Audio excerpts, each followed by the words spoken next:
로마서 12장 1절에서 2절 말씀 함께 읽고 이런 교회가 되게 하소서라는 제목으로 함께 하나님 말씀 나누겠습니다. 12장 전체를 나누려고 하는데 사실 시간이 모자라서요. 오늘 나눌 수 있는 데까지 나누고 다음 주에 좀 더 깊이 나누려고 합니다. 우리 로마서 12장 1절부터 2절 제성경으로 신약성경 256페이지입니다. 함께 읽도록 하겠습니다. 시작.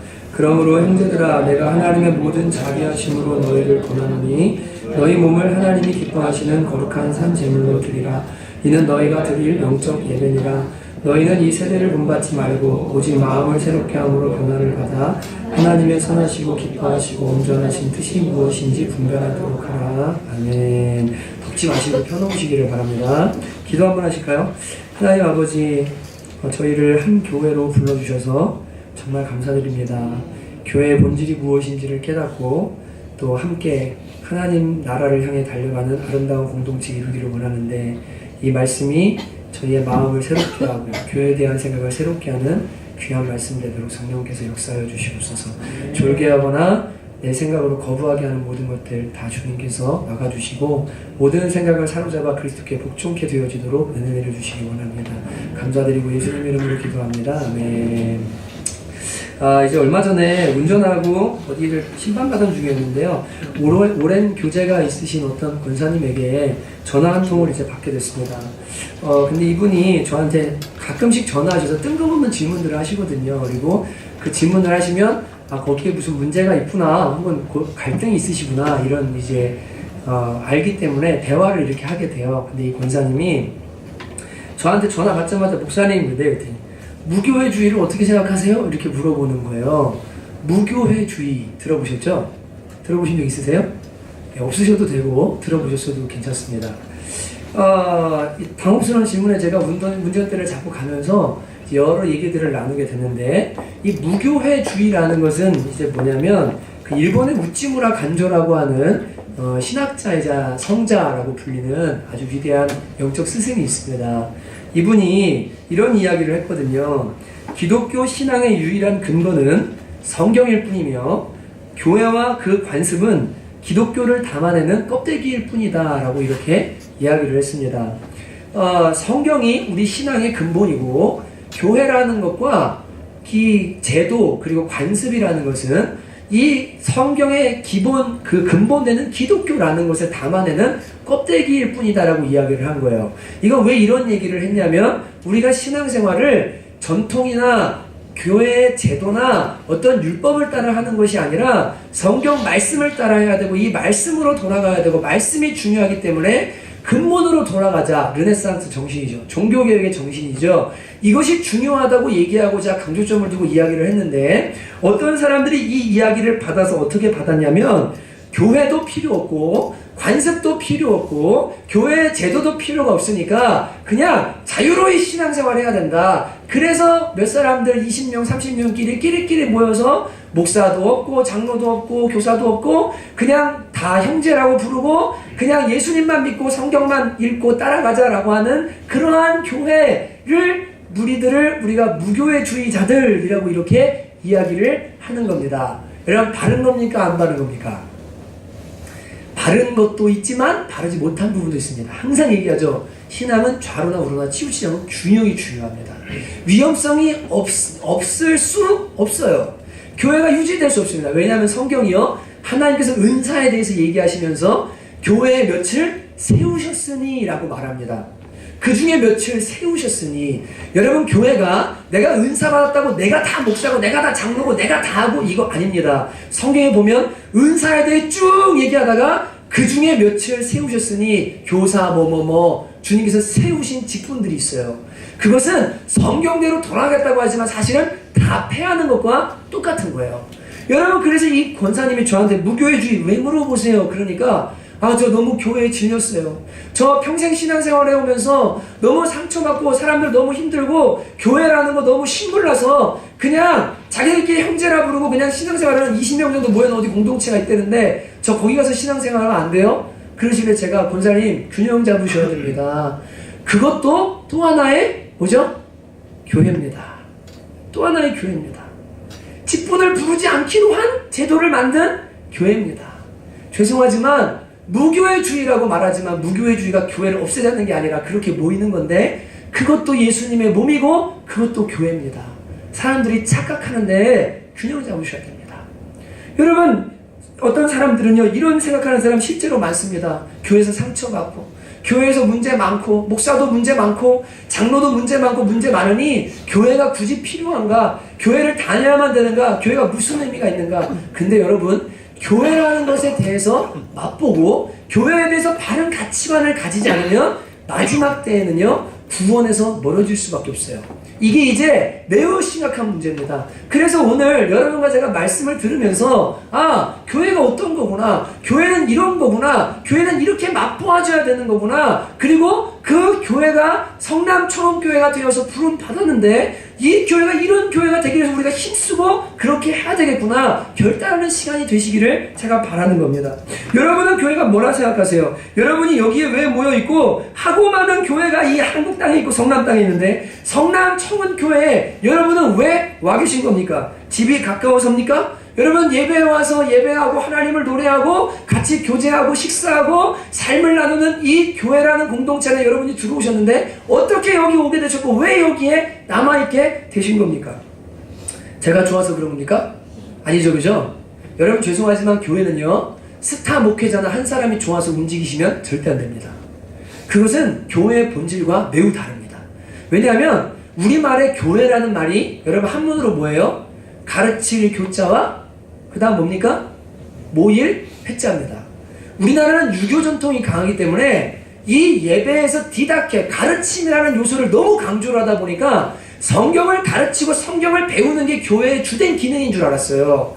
그래서 교회라는 곳 건물에 모여서 교회는 서로 말씀을 가르침받고 그걸 배우는 데가 교회다. 그래서 교회라고 이렇게 가르칠 교자와 모일 회자를 사용한 겁니다. 죄송하지만 여러분 예수원 설립자이신 대천동 신부님이 돌아가시면 그런 얘기 했거든요.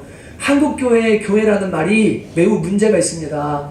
이 가르칠 교자와 모일 회자를 교제할 교자와 모일 회자로 바꿔서 사용하는 게 더 좋을 것 같습니다. 제안을 했습니다. 여러분 교회의 본질은요 하나님과 교제하고 성도 간의 교제가 있는 거예요. 내 집은 만민이 기도하는 집이라 하셔서 하나님과의 교제 그리고 성도 간의 교제가 있는 곳이 이게 교회라는 공동체를 말하는 거지 그냥 집 가까우니 나 혼자 신앙생활 가서 예배 드리고 와서 밥 먹고 그냥 혼자 천국 가면 돼 이렇게 하는 것이 교회의 본질이 아닌 거예요. 스타 목회자를 따라서 가르침 받는 거 말씀 듣는 게 좋아서 그 말씀이 좋기 때문에 나는 거기만 갈 거야 라고 하는 그리고 주일에 하루 가서 말씀만 듣고 오는 거 이것은 교회가 아닙니다. 이건 교회가 아니에요. 여러분 착각하시면 안 됩니다. 성경이 말하는 교회는 그런 모습으로 있는 교회가 절대 아닙니다. 여러분 성경을 통해 알게 되는 교회의 정의들은 구약의 단어는 두 가지가 나옵니다. 에다 이거는 제의적인 의미를 말하는데 이건 집회를 위해서 제사를 위해서 모인 무리들을 에다라고 말합니다. 집회를 위해 모인 회중 예배를 위해 모인 회중을 에다라고 불러요. 그리고 카할이라는 말 여러분이 많이 들어보셨을 텐데 이 단어는 부르심을 입은 자들의 모임 소집된 무리들 이게 카할이라는 말입니다. 그래서 신학 시간이 아니기 때문에요 이렇게 교회를 정의해야 합니다.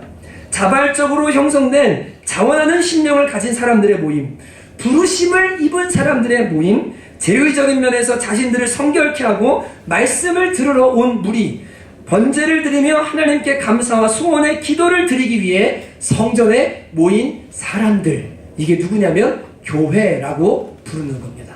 이게 에다고 이게 카할이라고 부르는 거예요.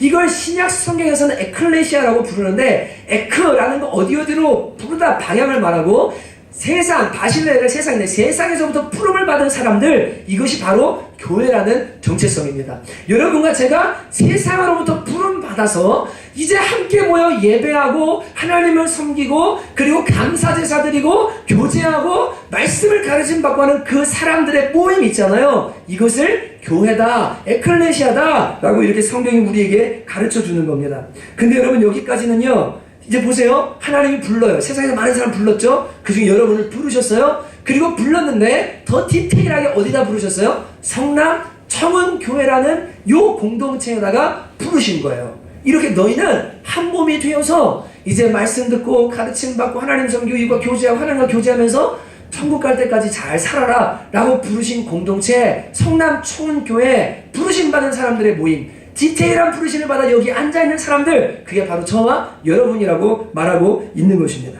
근데 여러분, 여기까지는요 강론이에요. 강론, 큰 개론. 성경은 교회를 단순히 하나님이 불러서 모인 무리라고만 말하지 않습니다. 에베소서 3장 4절을 같이 한번 읽어보시겠습니다. 시작. 그것을 읽으면 바울은 말합니다. 내가 쓴 편지를 너희가 읽으면 내가 하나님의 비밀을 깨달은 것을, 다른 성경에 하나님의 신비라고도 말하는데 하나님의 신비를 깨달은 것을 너희가 알게 될 것이다. 그리고 이 이후의 내용은 뭐냐면 하나님께서 교회를 세우시고 교회를 통해서 하나님의 계획과 하나님의 영광을 나타내신다. 이게 에베소서 3장의 초두의 12절까지 나오는 내용입니다. 여러분, 바울이 깨달은 게 뭐냐면 교회, 하나님의 신비. 하나님이 사람들을 불러서, 당신의 사람들을 불러서 한 무리로 공동체로 묶어주시는데 이 교회라는 걸 통해서 하나님의 계획이 이루어지고 하나님의 뜻이 펼쳐지고 하나님의 신비로운 일이 일어나는구나. 와, 이건 하늘의 신비다. 마귀에게도 가려져 있고 사람들, 세상 사람들 알지 못하는, 세상 사람들은 교회를 보면서 저것들 뭐하는 집단이야? 모여서 자기들끼리 축구하고 농구하고 밥 먹고 뭐 그냥 예배드리고 하는데 저 예수쟁이들 이라고 소리치고 뭐라고 할지 모르지만 하나님의 관점에서 보니까 교회는 신비고 하나님의 비밀이고 비밀 병기고 이 교회를 통해서 하나님이 세상을 향한 하나님의 계획들을 이루어가시고 하나님의 영광을 나타내시는 엄청난 신비를 바울이 깨달은 거예요.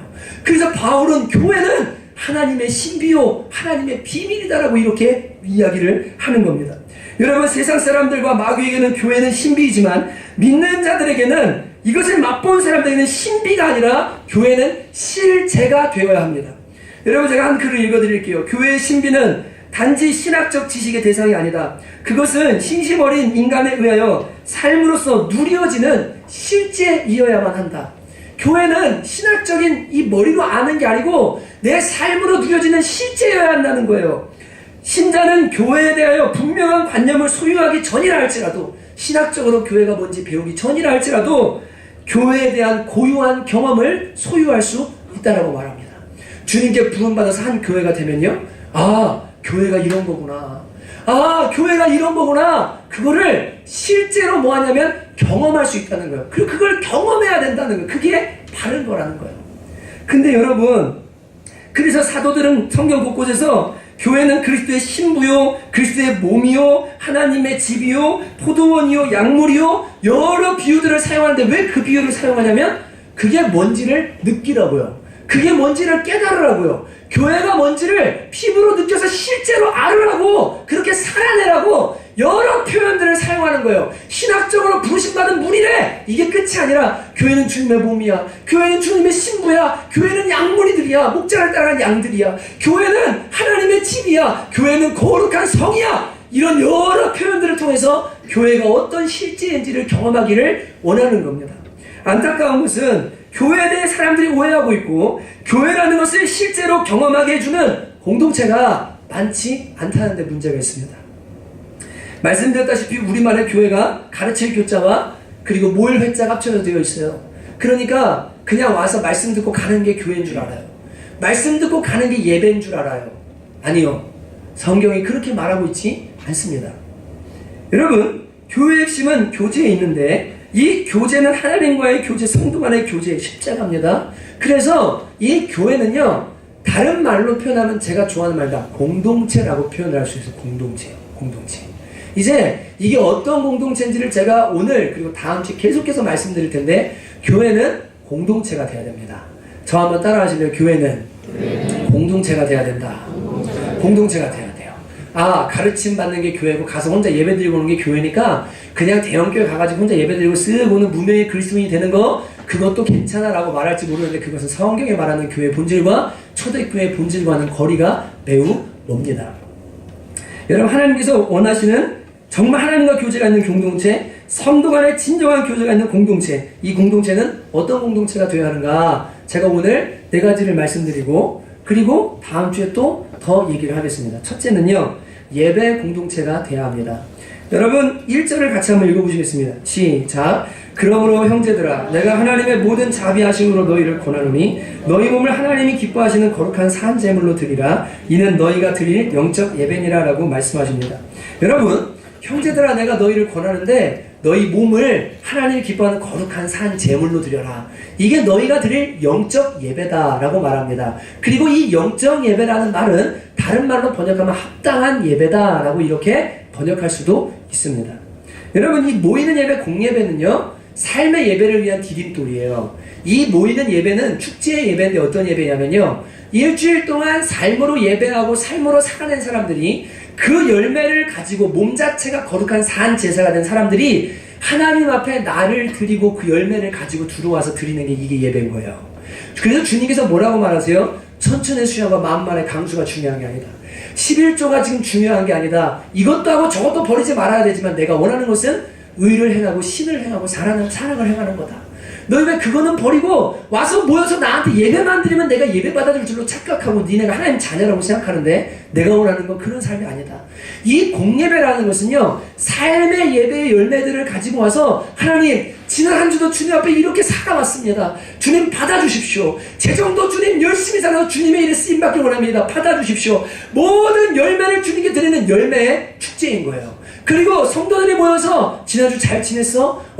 삶을 나누면서 우리 삶에 이런 일이 있었는데 하나님 영광 받으셨어. 그걸 나누는 간증의 축제가 되고 하나님을 높이는 영광스러운 축제가 되는 게 이 주일날 모이는 공예배와 회중 모임의 핵심인 거예요.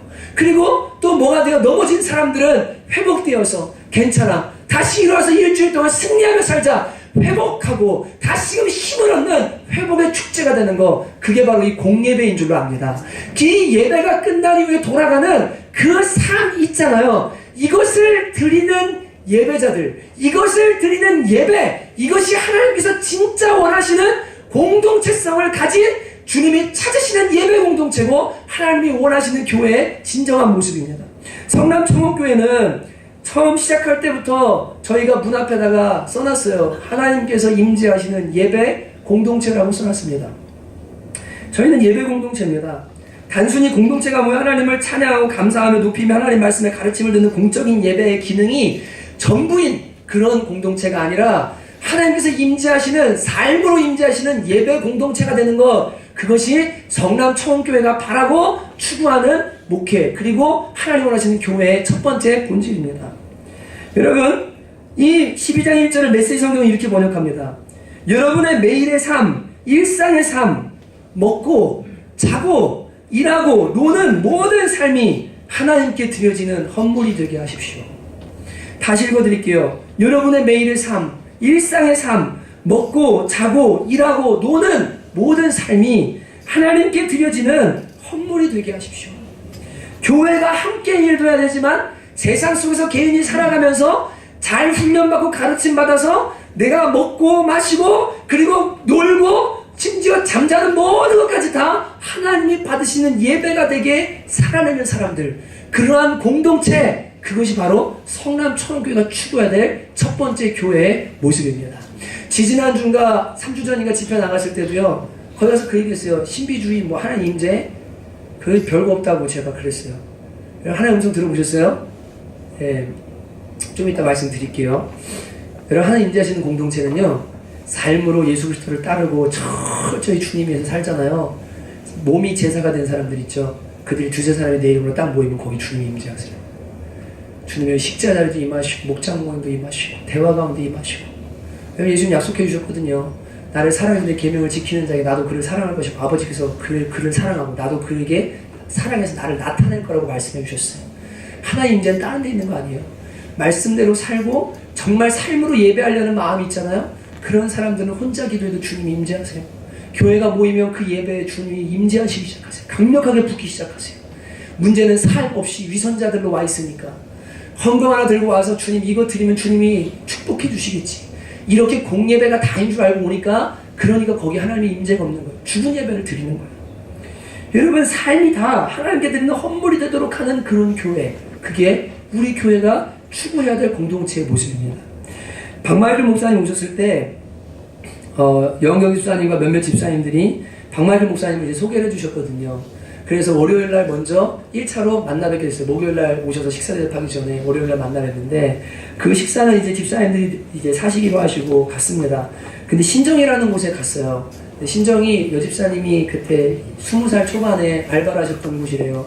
그래가지고 아주 감회가 있는 곳이라 내가 그때 참 힘들었는데, 그리고 또 하나님 은혜로 지금까지 살았는데 거기서 대접하고 싶으셔서 이렇게 그 목사님을 그쪽에 모셨습니다. 저도 갔고 같이 이제 사모님과 그 아드님도 모셔와가지고 한 10명가량의 식사를, 8명인가 10명이 식사를 하는데, 옆에 이제 한 자매가 계속 서빙을 하러 왔다 갔다 이제 하는 거예요. 근데 보니까 얼굴도 아주 이뻐요. 그리고 사람이 참 친절해요. 근데 그때 하나님께서 제 마음에 어떤 마음을 주셨냐면, 저 자매에게 팁을 좀 줘라, 이런 마음을 저에게 주셨습니다. 제가 무슨 뭐 갑부도 아니고 돈이 많은 사람도 아닌데 하나님께서 제 마음을 주셨고 하나님의 음성이라고 확신을 했기 때문에 찾아서 10,000원짜리를 찾아서 강남이잖아요. 성남 5,000원 정도 되는데 강남이잖아요. 그래서 10,000원짜리를 꺼내서 이쪽으로 이게 서빙하러 오길래 자매님 잠깐 오라고, 그래서 10,000원짜리를 주고 저기 고마워서 친절하게 잘 섬겨줘서 제가 주고 싶다고, 하나님 주라는 마음 주서 준다고. 그리고 이제 물어봤어요. 혹시 교회 다녀요? 그러니까 아니요, 안 다녀요, 그러는 거예요. 근데 명찰을 보니까 여씨예요. 여씨. 여행자인가요? 네. 이거 우리 집사님 여씨인데, 여씨는 많지 않은데 참 신기하네. 먼 친정이나 가족일 수도 있거든요. 맞죠? 그래서 집사님 이 자매 여씨예요. 그랬더니 집사님 반갑게 인사를 하고, 어디 여씨냐고 막 하면서 얘기를 나누고, 제가 집사님에게 이 자매 좀 전화번호 좀 받아주세요. 남자인 제가 받은 목사지만 걱정할 수 있으니까 좀 받아주세요. 그래 나중에 만나서 복음 좀 전해주세요. 근데 2주인가 3주 뒤에 집사님 두 분이 그 자매를 결국 불러서 복음을 전했다는 거예요. 자매가 그렇게 얘기를 했대요. 그 좋은 식당이었거든요. 한식당. 거기에 수많은 목사님들이 온대요. 교회에서 그렇게 많이 온대요. 세상 사람들은 팁 주는데요, 목사님한테 팁 받아본 건 처음이래요. 제가 여기 샤브샤브 가도요, 여유가 있으면 5,000원짜리 꺼내서 서빙하는 분들 줍니다. 고생 많으시죠? 오늘 따뜻한 거라도 드세요. 끝나고 돌아가실 택시라도 타고 가세요. 얼마나 힘들어요. 여기 샤브샤브 가면요, 저는요 VIP 대우예요. 막 갖다 줘요. 막 뭐 필요한 거 없냐고 막. 예. 근데 여러분 뭐예요? 먹는 게 예배인 거예요. 그 자리에서 여러분 뭐 하세요? 믿는 사람들 뭐예요? 주님 나누죠. 믿는 사람이 예수님 나누죠. 하나님 얘기하죠. 근데 그 자리에 앉아가지고 교회 욕하고 목사 욕하고 장로 욕하고 교회 춤은 얘기하고, 그것도 큰 소리로 떠들면서, 이게 뭐 하는 겁니까? 여러분 근데 앉아서 같이 식사하면서 행복해하면서 예수님 얘기하면서, 그 중국에서 온 사람인지 아니면 어디 온 사람인지 모르지만 그 긍휼히 여기는 주님의 마음 가지고 내가 커피 2잔 안 먹으면 되고, 내 자녀 장난하는 거 조금 아끼면 되고, 그렇게 해서 하나라도 나누어 주려고 하는 그 모습 보면요, 그들의 마음이 움직여지는 거예요. 하나님의 영광 받으시는 거예요. 이렇게 먹는 자리도 예배 자리가 되고, 그 자리가 주님의 영광을 하는 자리가 되고, 노는 자리도 하나님이 일하시는 자리가 되고, 삶 전체가 다 뭐가 돼요? 하나님 받으시는 예배가 되는 공동체. 이것이 주님께서 원하시는 진정한 공동체인 줄 압니다. 이게 무브먼트가 일어나야 돼요. 어떤 무브먼트가 일어나서 학부 때, 대학 다닐 때 쓰레기 줍고 계단 다니듯이 믿는 사람들이 한꺼번에 이 지역에 사는 사람들, 성남 청원교회라는 사람들은 항상 보면 팁을 주더라. 항상 뭐라도 하더라. 사람들을 시킬 때 자기가 와서 자기가 챙겨가고 하더라. 정말 배려해 주더라. 그래서 예수를 믿는 사람 정말 다르구나. 그런 예배 공동체가 되어야 될 줄로 믿습니다.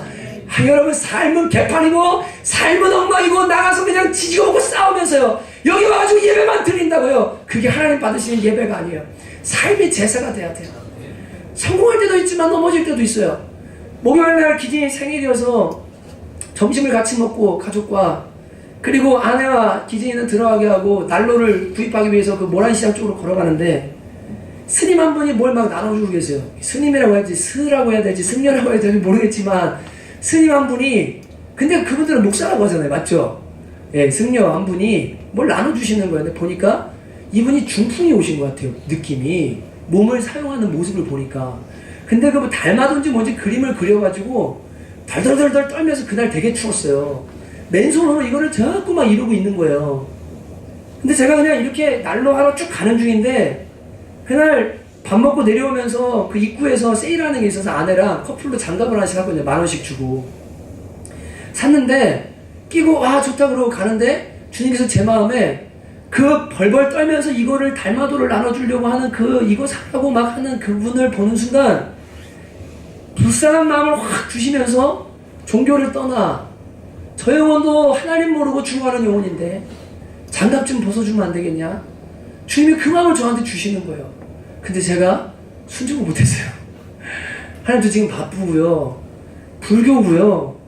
아니 할 수는 있는데 주님 이거 지금 아내랑 커플로 산 장갑입니다.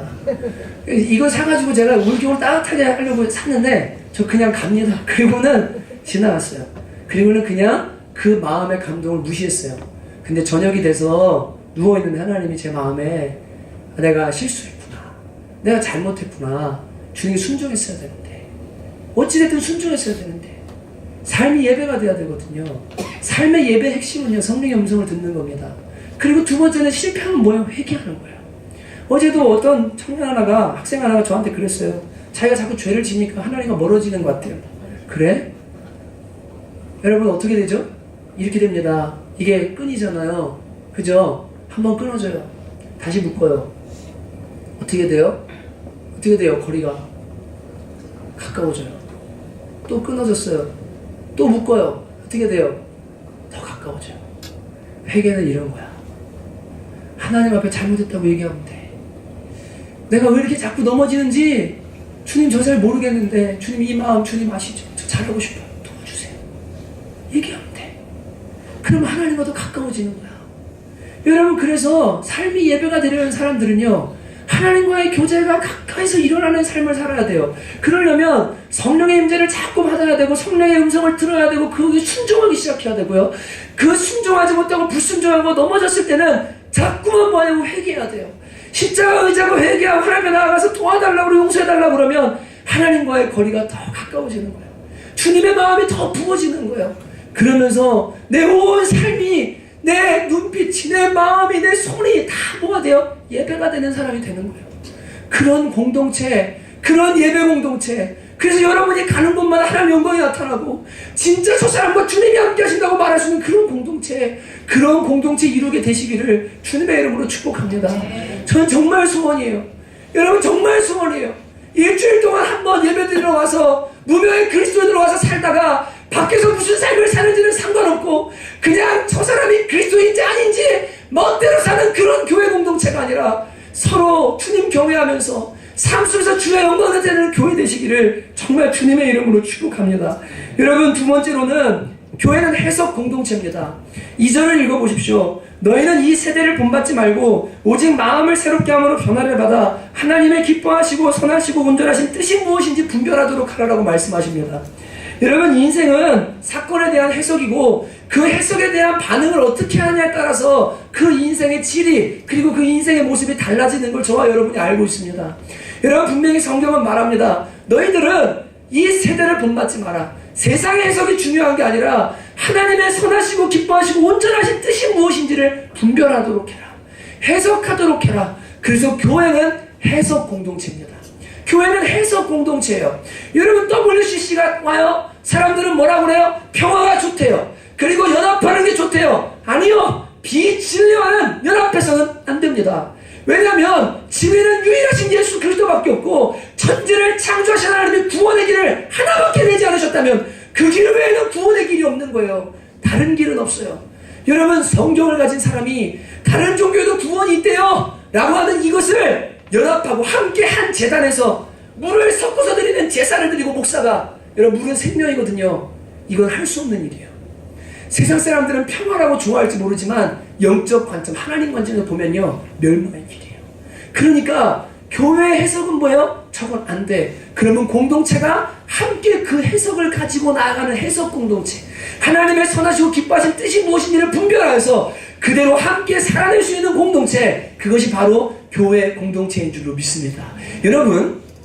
여러분과 제가 중요한 한 가지를 아셔야 되는데 이 영이라는 거 있잖아요. 이거 분별하셔야 돼요. 진짜 분별해야 돼요. 요한일서 4장 1절을 보면요. 같이 읽어보실까요? 시작. 사랑하는 자들아 영을 다 믿지 말고 오직 영들이 하나님께 속하였나 분별하라. 많은 거짓 선지자가 세상에 나왔느니라. 하나님께 속한 영을 분별해야 됩니다. 왜냐하면 고린도서 11장 4절 말씀하시죠. 이것은 이상한 일이 아니라 사탄도 자기를 광명의 천사로 뭐 한다고요? 가장하거든요. 그러니까 광명의 천사, 겉으로 볼 때는 너무 좋아요. 겉으로 볼 때는 세계평화, 가정평화, 통일, 문선명이 하는 거죠. 다 좋아 보여요. 근데 광명의 천사로 가장하고 뭐예요? 영혼은 빼앗아가는 거예요. 지옥으로 가져가는 거예요. 결국에는 죽이는 거예요. 도둑질하고 죽이려고 하는 게 사탄이 하는 일이에요. 그러니까 영적으로 분별해야 되거든요. 영적 분별에서 중요한 게 뭡니까? 해석 공동체가 함께 있어서 하나님의 말씀과 사회에 일어나는 일들, 이단들, 모든 일들에 대해서 함께 분별하고 함께 걸어가는 거예요. 이게 매우 중요한 거예요. 그래서 여러분이 바른 해석을 내리는 교회, 바른 해석을 내리는 공동체, 시대를 바르게 분별할 수 있는 그러한 교회 공동체에 속해서 신앙생활을 할 수 있다는 것은 여러분 진짜 가장 큰 축복인 겁니다. 왜냐하면 마지막에요, 거짓 선자가 많이 일어나기 때문에 그래요. 같은 마인드, 커먼 센스죠. 같은 마음을 가지고 같은 성령의 음성을 들으면서 갈 수 있는 공동체, 이런 공동체를 주님께서 원하시는 거예요. 이게 다 일어나지 않고. 여러분, 혼란스러울 때일수록 주님의 음성을 듣고 따르는 공동체가 되어야 됩니다. 분별할 줄 아는 공동체가 되어야 돼요. 그리스도인들은 개인의 삶에서도 하나님의 음성을 들을 수 있습니다. 여러분, 들을 수 있습니까? 없습니까? 자신 있게 말해줘. 하나님의 음성 들을 수 있습니까? 없습니까? 있습니다. 여러분, 있는데요, 이 음성이라는 것이요, 들어보신 분 계세요? 진짜 음성으로. 저 딱 2번 들어봤어요. 주님께서 새벽에 기도할 때 옷 덮어주신 적 한 번 있고, 음성으로 들으신 건 2번 있어요. 진짜 무서워 보여요. 떨려요. 이거 어떻게 말할 수가 없는데 한 단어로 말씀하셨는데 진짜 무서워요. 근데 이거는 일반적인 경험이 아닙니다. 일생을 살다가 한두 번 있을까 말까 한 경험이에요. 이걸 일반화해서 하나님 음성 이렇게 듣는 거라고 하면 안 됩니다. 하나님 음성 어떻게 듣습니까? 첫째는 말씀을 통해 듣습니다. 두 번째는 성령이 주신 내적 확신을 통해서 듣습니다. 맞죠? 그리고 뭐 있어요? 멘토를 통해 듣습니다. 영적 멘토. 여러분의 삶을 잘 알고 여러분을 잘 아는, 그리고 기도하는 영적 멘토를 통해 하나님 음성 주십니다. 그리고 상황과 환경을 통해서 말씀하십니다. 그리고 또 뭘 통해 말씀하세요? 때로는 꿈과 환상을 통해서도 급하면 주님께서 말씀하십니다. 이 5가지를 통해서 우리는 하나님의 음성을 분별합니다. 예수님 분명히 말씀하셨어요. 요한복음 10장 27절에 내 양은 내 음성을 들으며 나는 그들을 알며 그들은 나를 따르느니라. 내 양은 내 음성을 분별할 줄 알고 들을 줄 알고 그들은 나를 따른다 라고 말씀하는 거예요. 그러니까 여러분, 교회 공동체는 해석 공동체인데 성령이 주시는 음성, 말씀이 주시는 음성, 멘토가 주는 음성, 환경이 주는 음성, 꿈과 환상이 주는 음성들을 이것이 하나님께로부터 온 것인가를 분별해서 듣고 삶으로 살아내는 공동체, 연합 공동체가 되어야 되는 거예요. 근데 사람들 어떻게 생각하냐면 이렇게 생각해요. 나 혼자 주님 음성 들으면서 살면 돼. 교회가 뭐 중요한가? 공동체가 나 혼자 그냥 알아서 듣고 살면 돼. 근데 여러분, 주님은요, 그렇게 일하시는 분이 잘 아니세요. 잘 아니세요. 그래서 이 개인주의 신앙이 문제인데, 여러분, 공동체에 나를 오픈해야 돼요. 나를 오픈해야 돼요. 내 삶에 이런 일이 있습니다. 지금 이런 결정을 내려야 됩니다. 이런 어려움이 있습니다. 이게 하나님의 뜻이 무엇인지 제가 듣기를 원합니다. 그러면 여러분을 위해 기도하고 함께 동역하는 멘토들, 목사 혹은 동역자들이 기도하면서 하나님의 뜻을 성령께서 이런 마음을 주시는 것 같아요. 이게 주님 뜻이 아닐까 한번 분별해 보세요. 말씀을 읽다가 그게 응답이 다가오고요. 성령이 나한테 확신 주시고요. 환경을 인도해 주시면서 아, 이게 주님께서 원하시는 방법이구나. 그것을 알게 되는 거예요. 근데 이런 공동체가 되려고 하면요, 정말 투명하고 자신을 오픈하고 추한 일이든 그리고 좋은 일이든 나누면서 함께 하나님의 음성을 분별하는 공동체성과 그리고 그 안에 정죄하지 않고 하나님 원하시는 걸 찾고자 하고 어찌됐든 주님 뜻을 이루고자 하는 이 마음이 있어야 되는데, 이걸 하려고 하면요, 크기가 크면 어렵습니다. 이게 문제예요. 그러니까 대형교회도요, 작은 교회도 있어요. 순장님들이, 목장들이, 목장 리더들이 정말 탁월하게 목회자와 똑같은 마음으로 영혼 사랑하면서 그런 공동체를 만들어가는, 속으로 공동체를 잘 만들어가는 교회들이 있을 수 있습니다. 그러나 여러분, 숫자가 너무 커지잖아요. 그러면 이런 공동체는요, 잘 일어나지 않아요. 그리고 커지면요, 생각이 다 달라요. 그래서 마지막 때가 와서 결정해야 되고 중요한 순간이 올 때 해석 공동체가 말씀이 이렇게 말하기 때문에 우리는 이것이 진리라고 믿습니다라고 그 길로 걸어가야 되는데요, 엄청난 이탈이 일어나요. 이제 대형교회에 조금 있으면 한 7년에서 10년 안에 엄청난 이탈이 일어나게 될 겁니다. 왜냐하면 진정한 교회를 찾았어요. 진짜 주님이 원하시는 공동체를 찾아서 제대로 신앙생활을 하려고요. 여러분 제발 부탁드립니다. 여러분 교회는요 혼자 해석하고 혼자 다니는 거 아니에요. 하나님도 또 혼자 알아서 혼자 듣고 이게 다겠거니 하는 게 아니에요. 공동체에 주시는 하나님의 음성이 있어요. 여러분을 향한 하나님의 보호하시고 하나님의 마음들이 있어요. 함께 듣는 거예요. 함께 가는 거예요. 같이 고민하면서 가는 거예요. 그때 우리의 삶에 하나님의 최선이 이루어지게 된다는 것을 믿게 되시기를 주님의 이름으로 축복합니다. 이게 초대교회 모습들이거든요. 회복되어져야 될 모습들이에요. 그러니까 지금은요 어려워도요 말을 안 해요. 그냥 나 좀 건들지 말라는 거예요. 그냥 내가 알아서 주님 음성 듣고 갈게요. 그러니까 제가 제일 아쉬운 분들이 그런 분들이에요. 제발 부탁드리는데 이사 가실 때 말 좀 하고 가세요. 우리 교회는 그런 건 없는데 이사 갈 때요 여러분 거리라는 건 대단히 중요한 겁니다. 아웃 오브 마인드라고 말하죠. 멀어지면요 사람 마음도 멀어져요. 그래서 여러분 특히요 무슨 자녀들을 잘 양육하기를 원하고 교회에다 붙여놓고 결혼하면 우선요 가까이 오잖아요. 그러면 거기서 승부가 나요.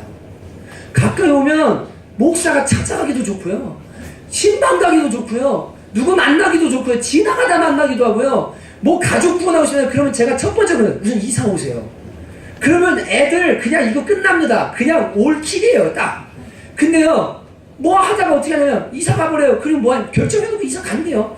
그러면은요 가가지고요 신앙 엉망돼 예배 잘 못 나오니까 막 엉망돼 뭐 이렇게 돼 저렇게 돼 이래가지고 막 문제가 돼요. 교회도 말 안 하고 이사 가는 교회가 있더라고요. 목사님이 몰래 이사 가시는 교회도 있더라고요. 아 진짜 황당한 교회를 봤어요. 여러분 진짜 제발 부탁드리는데 하나님 음성 들으실 때요 저는 아시죠? 주님이 보내라면 보내요. 가야 된다면 가요. 선함 속에서 가야 되면 보내드릴 수 있어요. 주님 뜻이면요. 괜찮아요. 하나님 뜻이 중요하니까요. 무슨 도망가듯이 짐 싸가지고 이사 딱 가버리면 제발 이런 거 하지 말기를 주님으로 축복드립니다. 예? 우리는 뭐라고요? 공동체예요. 공동체예요. 가족이에요. 한 몸이에요. 그러면 얘기하고 오픈하고 이게 어떤 게 하나님 뜻일까요? 결정하고 그렇게 움직일 수 있는 공동체도 되시기를 정말 주님의 이름으로 축복합니다. 거기에 행복함이 있어요. 세 번째는요. 이 교회는 은사 공동체거든요. 3절부터 13절까지의 내용이 그겁니다. 3절을 같이 한번 읽어보실래요? 같이 한번 읽겠습니다. 시작. 내게 주신 은혜로 말미암아 너희 각 사람에게 말하노니 마땅히 생각할 그 이상의 생각을 품지 말고 오직 하나님께서 각 사람에게 나눠주신 믿음의 분량대로 지혜롭게 생각하라. 4절. 우리가 한 몸에 많은 지체를 가졌으나 모든 지체가 같은 기능을 가진 것이 아니니 이와 같이 우리 많은 사람이 그리스도 안에서 한 몸이 되어 서로 지체가 되었느니라. 우리가 예수님의 몸이 되었는데 다 기능이 다르다고 말씀하십니다. 여러분 교회는 한 몸 공동체인데 이게 은사 공동체입니다. 여러분에게 주신 은사들이 있습니다. 그죠? 이 은사를 어떻게 하냐면 성남처음교회는요 이 은사를 교회 안에서 하나님의 영광과 하나님 나라를 위해서 마음껏 펼치고 풀어놓을 수 있는 그렇게 섬길 수 있는 교회가 되시기를 주님의 이름으로 축복합니다. 여러분 이게 너무 중요한 문제예요. 왜냐하면 이제 앞으로 마지막 때가 진짜 와요. 점점 오고 있어요. 저는 우리 교회 감사한 것 중에 하나가 아이들이 같은 세대 아이들이 같은 어린이집을 다니고 같은 학교를 다니고 같이 자라난다는 사실이요 너무너무 감사해요. 이게 나중에는 저는 믿어요 학교가 될 줄 알아요. 나중에 학교가 될 줄 알아요. 그래서 정말 거룩하고 정결한 아이들 하나님의 마음을 가진 아이들을 기르면서 세상으로 파송할 수 있는 자연스러운 학교가 저는 이루어질 줄로 믿어요. 근데 그 일을 하려고 하면요 내가 가진 기능 가르치는 은사가 있다면 그걸 뭐예요? 기부하는 거예요. 내어놓는 거예요. 그걸 누가 하고 계세요? 집사님 두 분이 하고 계시잖아요. 공급방을 하시는 거예요. 그래서 E2M 이것은 제가 늘 말씀드리죠. 여러분의 회사가 곧 예배자리고 여러분이 하는 그 일들이 성직이고 여러분이 하는 그것이 사역이고 하나님 나라라고 말씀드립니다. 학원도 마찬가지고 다시 이 공급방도요 하나님 나라예요. 거기도 교회가 이루어지는 거예요. 그래서 뭐 하냐면요 그 내가 가진 은사를 통해서 열심히 나누고 섬김을 통해서 뭐합니까? 하나님의 나라가 확장되고 교회가 세워지는 그 일들에 헌신하는 공동체 그것이 바로 진정한 교회 공동체인 줄로 믿습니다. 여러분 어떤 사람이 의사가 있어요. 그럼 어떻게 하면 좋아요? 성도라 할지라도 돈 다 받고 치료해줘야 돼요? 그럴 수 있는 가정이면 좋죠. 아니라 내가 그리스도의 몸으로서 하나님 나의 달란트를 주셨다. 내 의수를 가지고 뭐합니까? 아프고 힘든 사람들 오세요. 제가 도와드릴게요. 제가 섬겨드릴게요. 성경이 말하거든요. 먼저 믿음의 가정들에게 펼치니라. 여러분, 돈 벌기 위해서 내가 가진 은사를 나 하나만 위해서 사용하는 것은 교회 공동체가 아닙니다. 나에게 은사가 있고 하나님 주신 달란트들이 있다면 작은 걸 할지라도 뭐예요?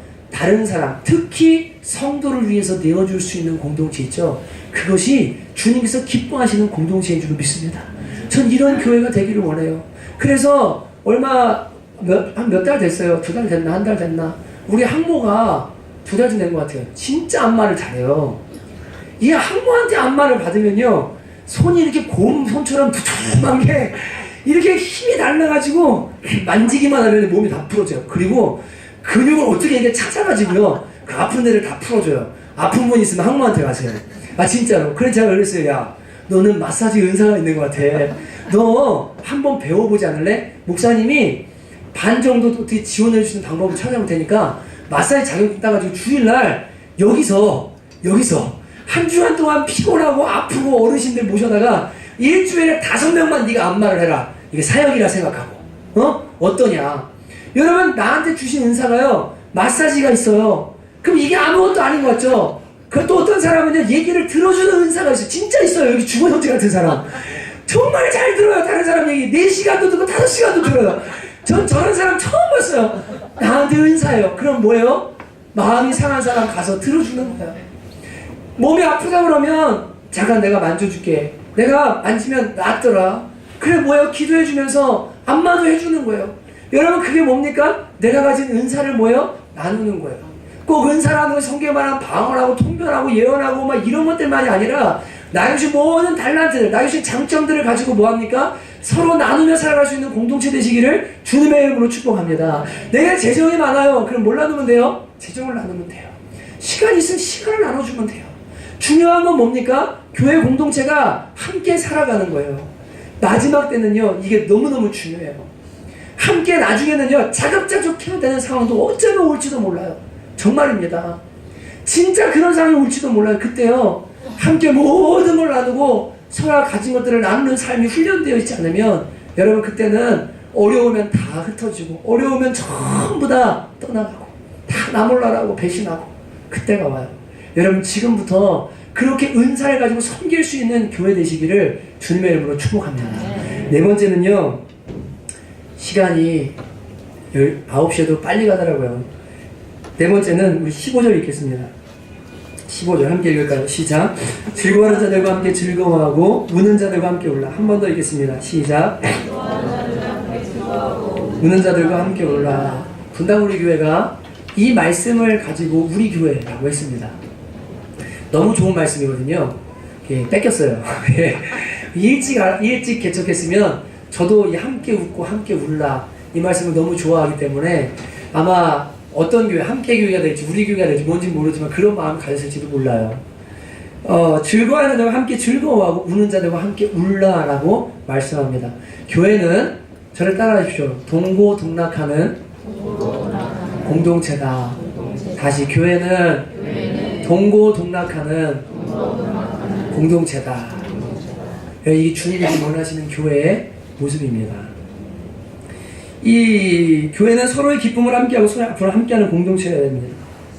이제 제가 지난 주에 어떤 집사님 전화를 받았어요. 그리고 그 자제분이 조금 안 좋은 사건에 연루가 됐어요. 그래서 집사님 마음이 너무 상하셔서 울면서 전화가 오신 거예요. 어떻게 해야 될지 모르겠다고. 그 상황을 들어보니까 그 2명의 아이가 가다가 2명이 얘기하고 있는데 쳐다봤는지 욕을 했는지 그건 모르겠어요. 근데 폭행을 하게 된 거예요, 한 아이가. 그리고 우리 집사님 자제는 그 옆에 같이 있었는데 지금 상황이 이제 이 두 아이가 상대방이 고소를 하겠다.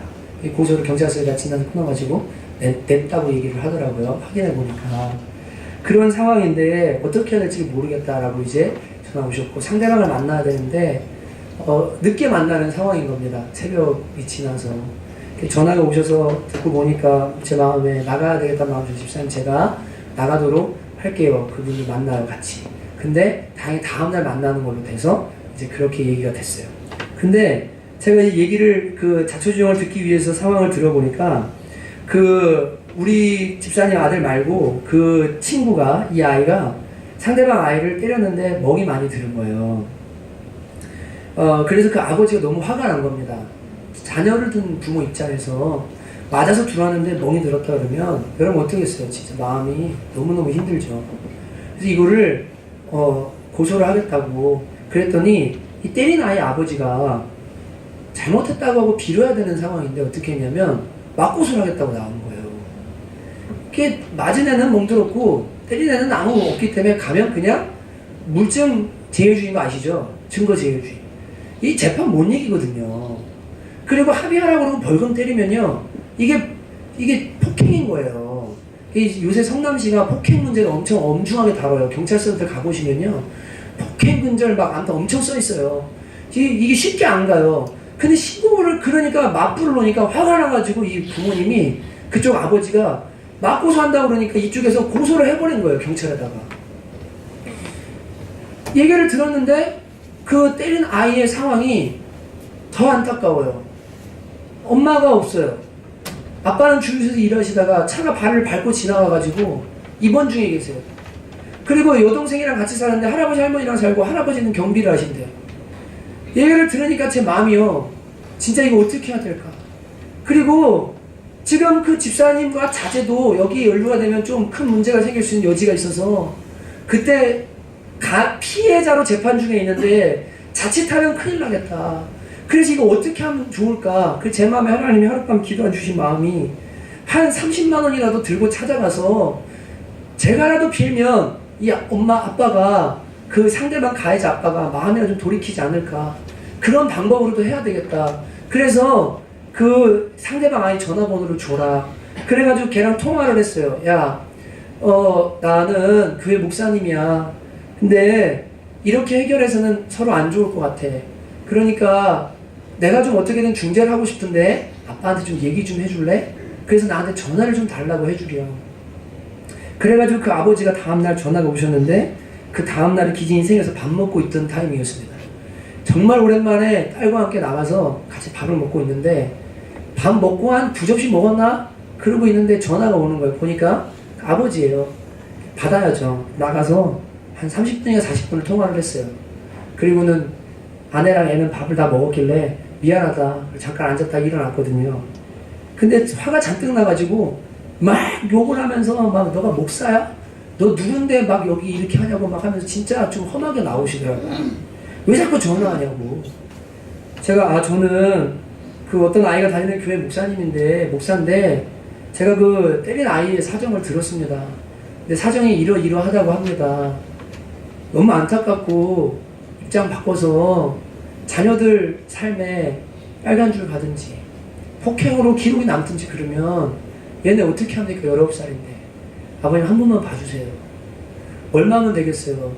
저는 이 아이가 돈을 가져올 수 있는 애가 아니기 때문에 상황이 제가라도 조금 해가지고 아버님 만나려고 했는데 얼마면 되겠습니까? 좀 얘기 좀 해주십시오. 그랬더니 한참 통화하다가 이분이 나중에 마음이 누그러지면서 제가 목사님이 중재한다고 하니까 그러면 생각해보고 전화 드릴게요. 저희 애도 아직 마음이 안 풀렸습니다. 그리고 저도 마음이 안 풀렸습니다. 내일 전화 드리겠습니다. 기다리십시오. 그래서 전화를 끊었어요. 잘 될 것 같길래 전화 드리고 기다려 다음날 전화가 왔어요. 뭐라고 하냐면 법정 가도 판결 받고 벌금 내는 합의하라고 할 텐데 보통 아시죠? 한 대 때려서 전치 보통 기본 2주거든요. 병원 가면 여러분 끊으시잖아요. 뺨 맞고 가도 2주 끊어줘요. 예, 되게 재밌죠? 2주 끊어줘요. 한 주당 100만 원씩 칩니다. 보통 판결이 그렇게 납니다. 우리 아이는 3주가 나왔고 이쪽 아이도 밀쳐서 저희가 됐는데 얘도 100만 원 끊으면 2주 나옵니다. 토탈 500만 원 합의를 봐야 되는데 목사님 중재하신다고 하니까 100만 원에 합의해 드리겠습니다. 하시겠습니까? 네, 하겠습니다. 그럼 우리 아이한테 100이고 그 옆에 있던 애한테도 상처를 받았고 얘도 조금 맞았기 때문에 어떻게 하실래요? 그 친구는 10만 원만 해서 어떻게 안 될까요? 그렇게 하자고 110만 원을 하자는 거야. 제가 이제 그리고는 토요일날 5시 반에 만나기로 했어요. 이제 그 아이들 2명 오라고 그러고 그쪽 애들 오라고 그러고 부모 오라고 그러고 만나자. 그리고는 제 마음에 이제 금요일 날 두 아이를 불렀어요. 그래서 뭐라고 말했냐면 이렇게 얘기했어요. 야, 내 니네 사정 다 들었다. 사람 때리는 거 하나님 진짜 안 기뻐하셔. 하나님 만드신 형상을 파괴하는 행위는 주님이 살인죄로 보시기 때문에 진짜 기뻐하지 않으셔. 이건 정말 하나님 안 기뻐하는 거야. 근데 이거 하는 사람들 하나님 가만 안 두셔. 주목질하는 사람들 나중에 말로가 비참하다. 하나님 반드시 벌하신다. 절대 안 된다. 깡패는 그냥 되는 거 그냥 되는 거야. 이렇게 하다 그냥 되는 거야. 술김에 들이고 화나서 들이고 뭐하다 그냥 깡패 되는 거야. 너네 깡패 될래? 지금 돌이켜야 돼. 두 가지 방법이 있어. 그 아이가 미용실에서 알바하거든요. 너 얼마 벌어 한 달에? 얼마 번대요? 보니까 갚을 수 있는 상황이 아니에요. 첫째 제안. 너 목사님이 우선시 110만 원 해결을 어떤 방법도 해줄 테니까 목사님 부자여서가 아니다.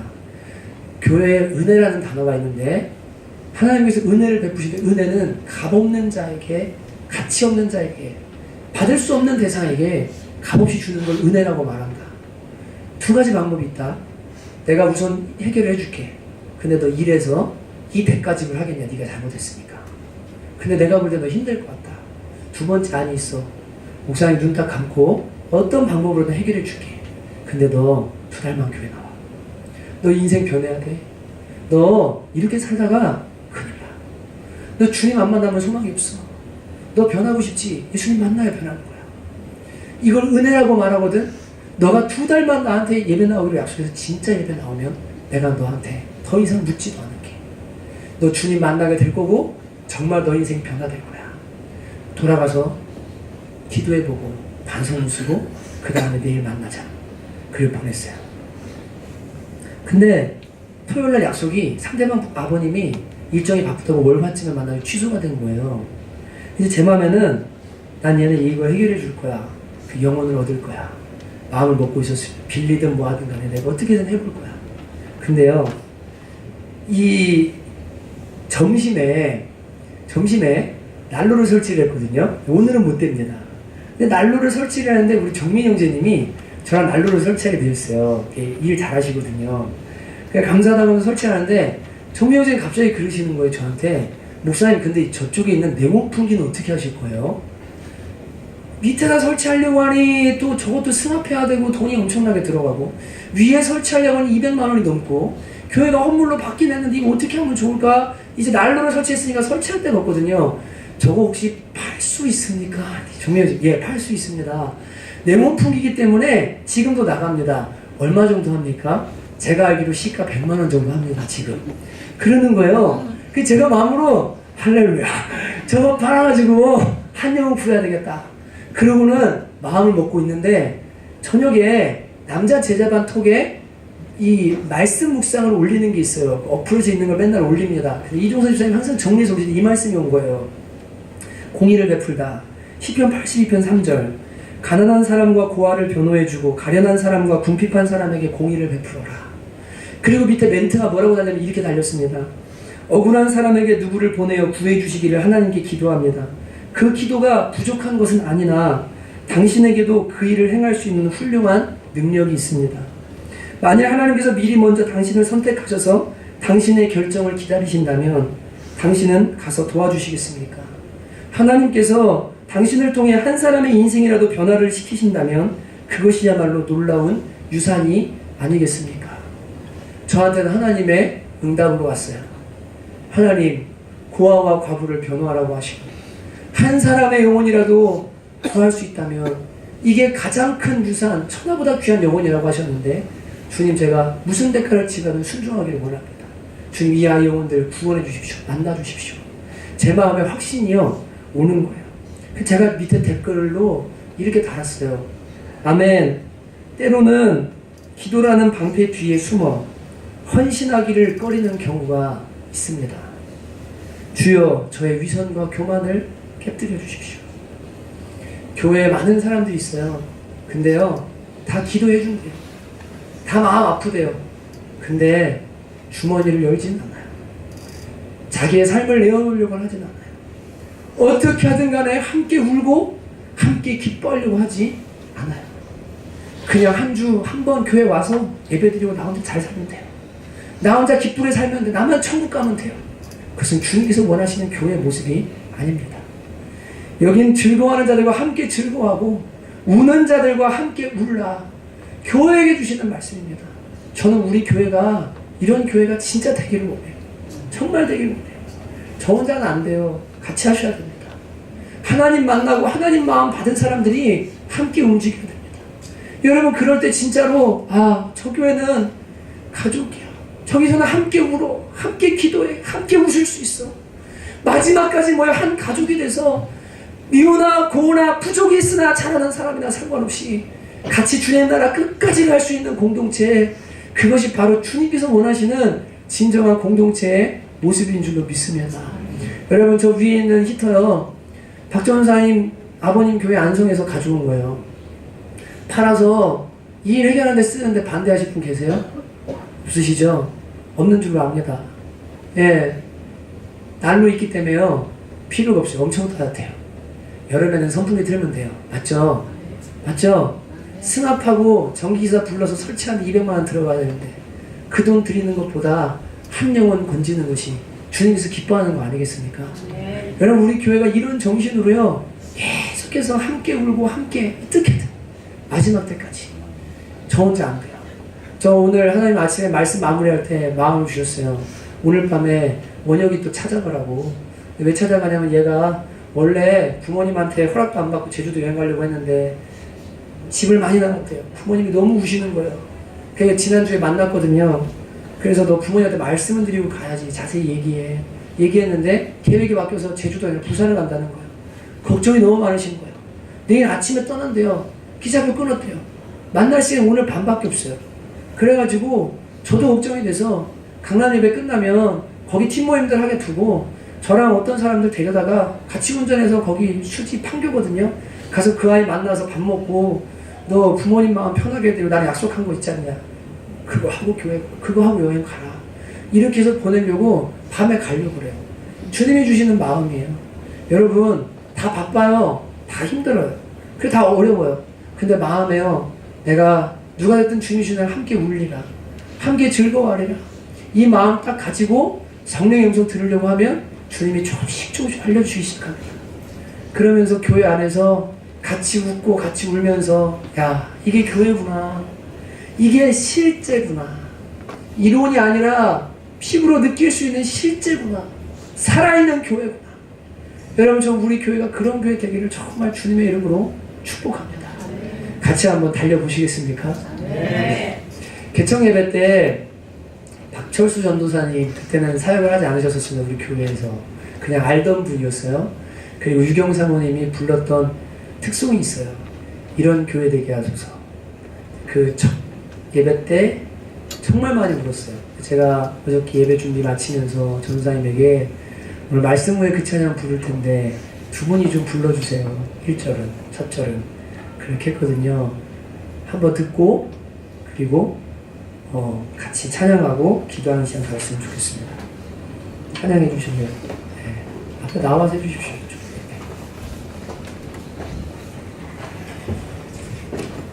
여러분은 가사에 집중하시면서 정말 이런 교회 되기를 주님 원합니다. 그런 마음으로 함께 찬양하도록 하겠습니다.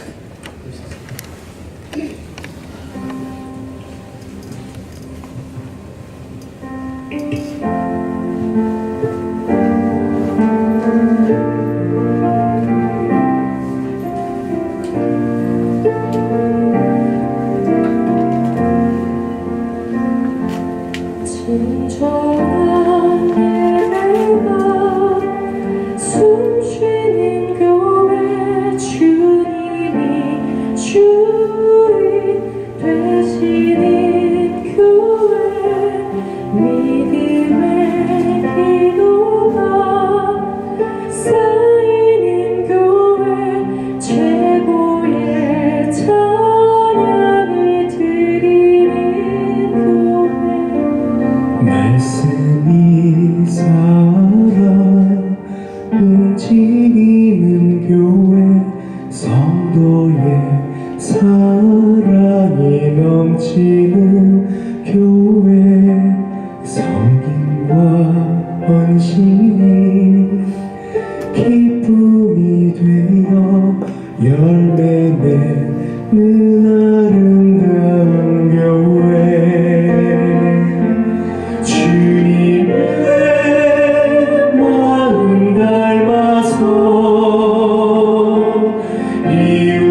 활짝 피어나 날마다 사랑에 빠지는 교회 주께서 사랑하는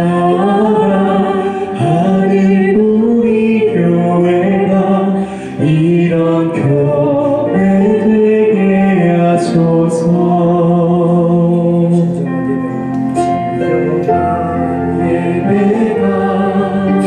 숨쉬는 교회 주님이 주인 되시는 교회 믿음의 기도가 쌓이는 교회 최고의 찬양을 드리는 교회 말씀이 살아 움직이는 교회 성도의 사랑이 넘치는 교회 섬김과 헌신이 기쁨이 되어 열매 맺는 아름다운 교회 주님의 마음 닮아서 주님의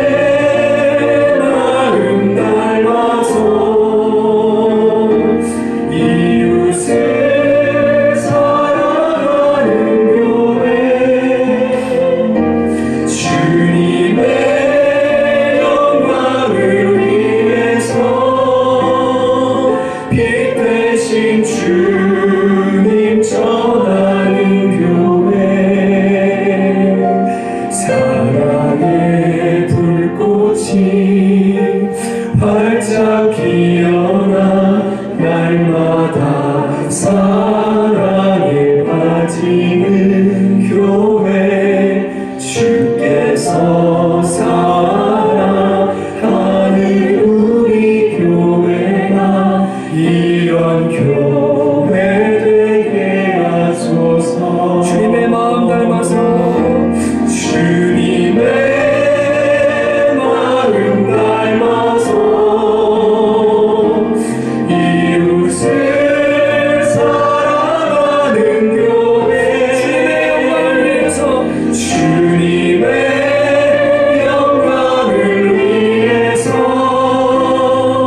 빛 대신 주님 전하는 교회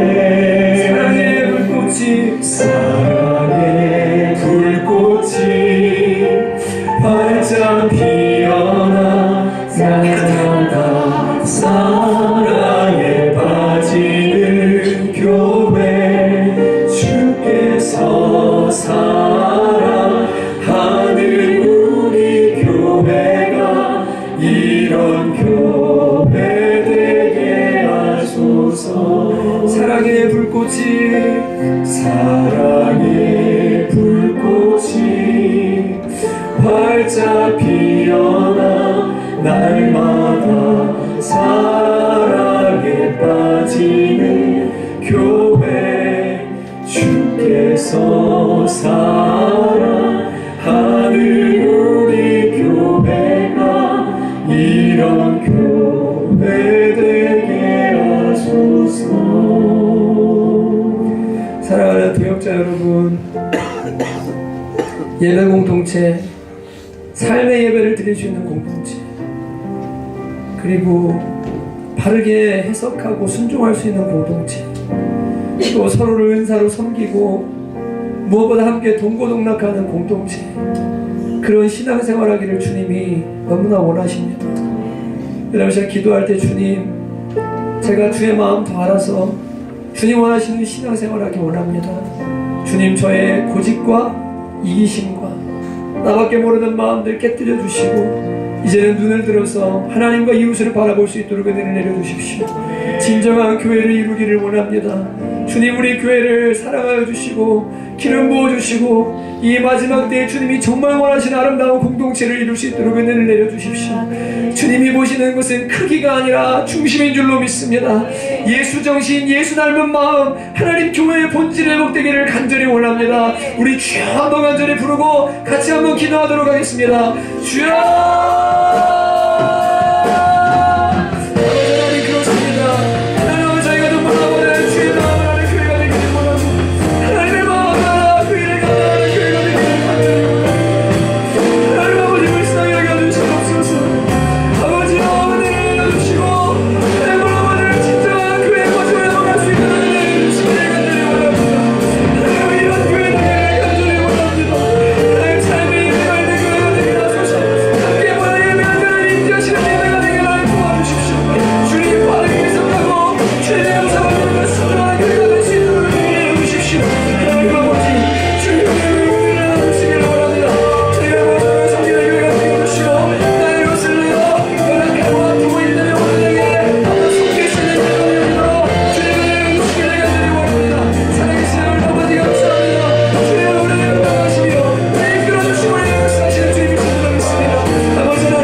우리 기도하십시다.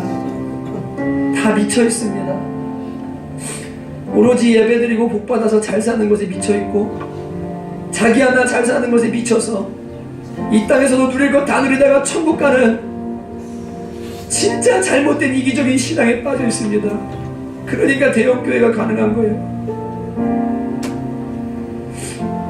여러분, 시간 기도할 때 하나님 이 땅을 긍휼히 여겨주시고 곳곳에서 진정한 공동체들이 일어나게 해주십시오.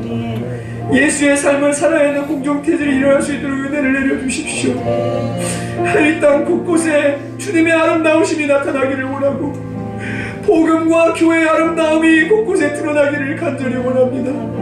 하나님, 성남초 교회는 이 땅만이 아니라 이 민족 구석구석에서 참된 교회가 일어나게 도와주소서. 주여, 이 땅에 다시 한번 주님의 은혜를 내려주시기를 원합니다. 같이 한번 더 우리 기도하도록 하겠습니다. 하나님 아버지, 그렇습니다. 아버지, 저희 민족 교회를 불쌍히 여주시기를 간절히 원합니다. 하나님 아버지, 곳곳에 아버지 주님이 사랑하시고 주님의 마음과 주님의 정신을 가진 교회들 정말로 아버지 함께 울고 함께 웃으며 함께 하나님을 예배하고 주님의 영광을 위해 살아가는 공동체들이 곳곳에 생겨나도록 은혜를 내려주시기를 간절히 원합니다. 아버지여, 성남초 교회가 그런 교회가 되게 해주시고 하나님을 아버지 모든 교회들 가운데 아버지가 다 은혜를 내려주시기를 간절히 원합니다. 진정한 예수님의 정신, 진정한 아버지 복음의 정신, 진정한 삶의 정신이 있는 그러한 교회들, 그러한 나온 교회들을 도와주시기를 간절히 원합니다. 주의 역사하소서.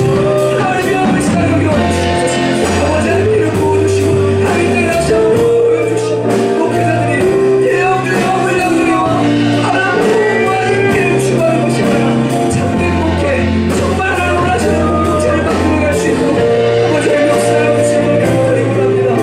하나님 감사합니다. 하나님, 저희를 사용하옵소서. 사용하옵소서.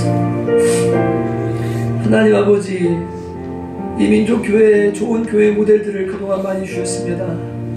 하나님, 이제 은사주의도 지나갔고 제자훈련도 지나갔습니다.